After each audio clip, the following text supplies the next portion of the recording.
It's a pest many producers today have only heard stories about, but it without a doubt is one that left its mark on the livestock industry 60 years ago before it was eradicated.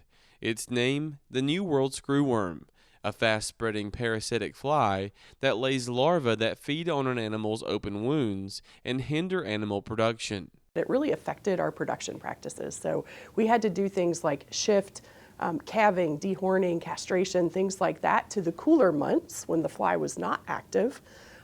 Because what the New World Screwworm really likes is wounds, okay? It's a maggot that feeds on live tissue.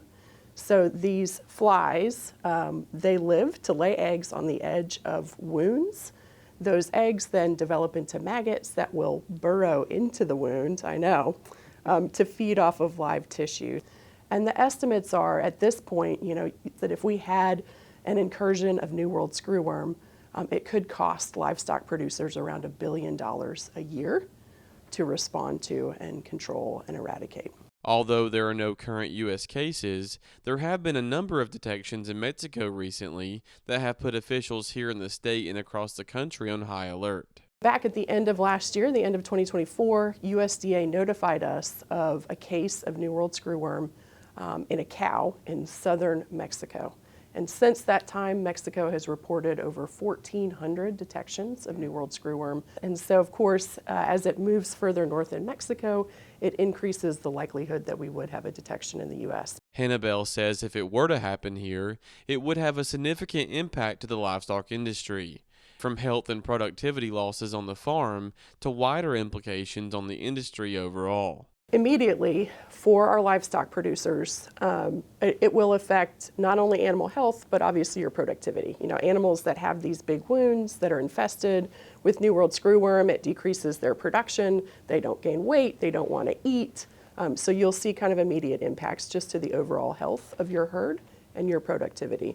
And then as we expand out, what's going to happen is parts of the state where we had a detection, that basically becomes kind of a quarantine area where we're going to work to try to eradicate the fly from that region.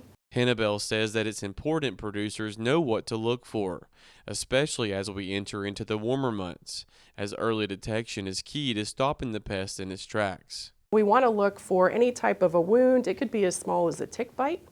Try to get a little closer inspection. If you see maggots and you are comfortable to do so with a pair of forceps, you can pull them out. You just put them in rubbing alcohol, call us immediately. We will have them identified at no cost to you. We know from our experience with other high consequence diseases like avian influenza that early reporting is absolutely critical.